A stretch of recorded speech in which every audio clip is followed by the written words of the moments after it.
สวัสดีค่ะทุกคนยินดีต้อนรับเข้าสู่ช่องปาล์มโอลิเวอร์ชาแนลนะคะวันนี้นะคะปาล์มก็มีข้อมูลข่าวสารดีๆเกี่ยวกับการท่องเที่ยวโดยเครื่องบินมาฝากเพื่อนๆกันอีกแล้วอย่างในช่วงนี้น่านฟ้าเริ่มเปิดมากขึ้นไม่ว่าจะเป็นเที่ยวบินภายในประเทศหรือว่าต่างประเทศเนี่ยก็มีแนวโน้มไปในทิศทางที่ดีขึ้นเดินทางได้ง่ายขึ้นหลายๆคนในช่วงนี้น่าจะกำลังหาข้อมูลในการท่องเที่ยวและเตรียมแผนเที่ยวกันแล้วแน่นอนค่ะปาล์มก็เลยจะมารีวิวนะคะการตรวจโควิดกันที่สนามบินดอนเมืองค่ะส่วนรายละเอียดจะเป็นยังไงค่าใช้จ่ายเป็นยังไงและใครนะคะที่ต้องใช้ผลตรวจบ้างวันนี้ปาล์มก็ได้รวบรวมคำถามและคำตอบนะคะมาฝากถ้าใครนะคะสนใจก็อย่าลืมกดไลค์กดแชร์กด Subscribe นะคะให้กับช่องของเราและฝากดูจนถึงท้ายคลิปเลยนะคะเพราะว่าในช่วงท้ายปาล์มก็มีการตรวจโควิดที่สนามบินดอนเมืองในราคาพิเศษมาแชร์ให้เพื่อนๆกันด้วยเดี๋ยวตามไปดูกันเลย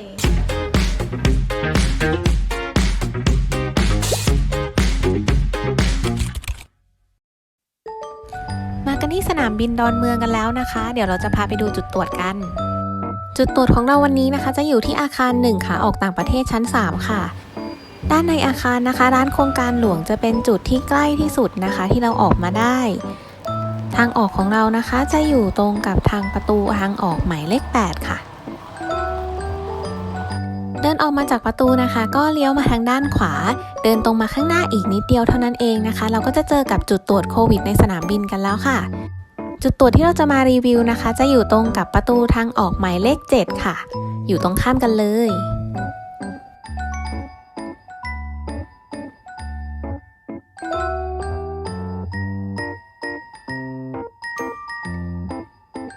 มาถึงนะคะก็มาติดต่อตรงเคาน์เตอร์ด้านนี้ได้เลยค่ะจุดตรวจจะเปิดตั้งแต่ 9 โมงไปจนถึง 5 โมงเย็นเมื่อลงทะเบียนแล้วก็จะได้บัตรคิวแบบนี้นะคะก็รอเขาเรียกคิวเพื่อไปตรวจเลยค่ะ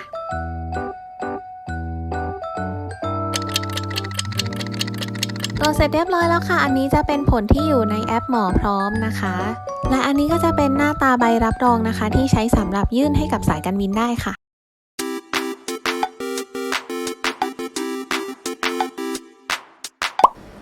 หลังจากที่พากันไปตรวจโควิดกันที่สนามบินดอนเมืองเป็นที่เรียบร้อยแล้วช่วงนี้จะเป็นช่วง Q&A ที่ปาล์มนะคะจะรวบรวมคำถามและคำตอบเกี่ยวกับการตรวจโควิดที่สนามบินส่วนจะมีข้อคำถามอะไรบ้างเดี๋ยวเราตามไปดูกันเลยค่ะเพื่อนๆสามารถไปติดต่อที่บูธจุดตรวจในสนามบินได้เลยค่ะโดยที่ค่าใช้จ่ายนะคะจะอยู่ที่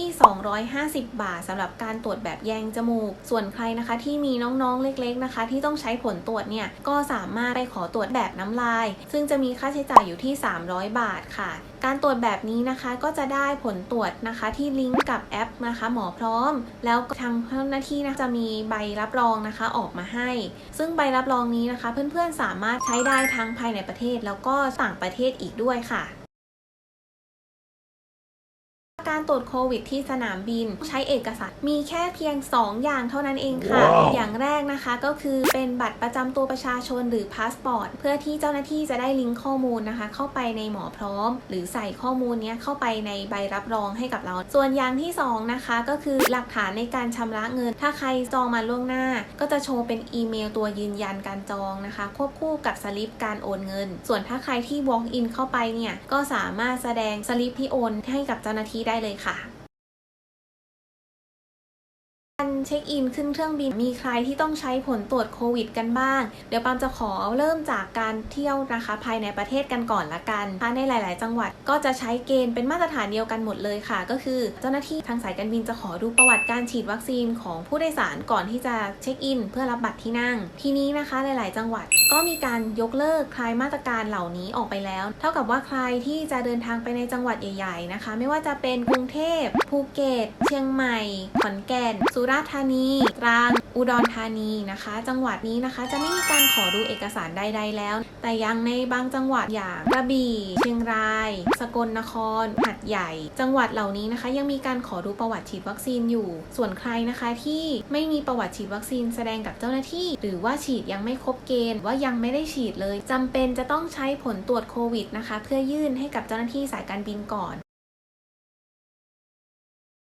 มาในส่วนของการเดินทางต่างประเทศกันบ้างส่วนใหญ่แล้วในช่วงนี้ประเทศที่เปิดรับในโซนเอเชียจะมีการขอดูประวัติการฉีดวัคซีนเหมือนกันแล้วถ้าใครที่ fully vaccinated เรียบร้อยแล้วในหลายประเทศก็อาจจะไม่ได้ขอดูผลการตรวจโควิดอย่างเช่นสิงคโปร์หรือมาเลเซียถ้าเกิดว่าใครนะคะที่จะเดินทางไป2ประเทศนี้มีการฉีดวัคซีนครบกำหนดตามเกณฑ์ในประเทศของเขาก็ไม่จำเป็นต้องมีผลตรวจโควิดในการขึ้นเครื่องบินแต่สำหรับใครที่ยังไม่ได้ฉีดหรือฉีดไม่ครบก็ยังต้องมีผลตรวจไปแสดงกับเจ้าหน้าที่สายการบินก่อนนะคะบางประเทศเนี่ยถึงแม้ว่าเราจะฉีดเกณฑ์นะคะครบตามที่เขากำหนดมาแล้วแต่ว่าทางประเทศนั้นๆก็ยังขอผลตรวจก่อนที่จะขึ้นเครื่องบินกันอยู่อนุโลมนะคะไม่จำเป็นต้องตรวจ RT-PCR แบบที่ต้องเข้าห้องแลบสามารถใช้ผลตรวจแบบ ATK Rapid Test หรือที่เรียกกันว่า RTK ในหลายๆประเทศนะคะได้เหมือนกันถ้ายังไงปามขอแนะนำนะคะให้เพื่อนๆเนี่ยตรวจสอบข้อมูลจากสถานทูตหรือว่าเป็นมาตรการนะคะในแต่ละประเทศเนี่ยแบบล่าสุดก่อนที่จะเดินทางกันด้วยนะคะเพราะว่าช่วงนี้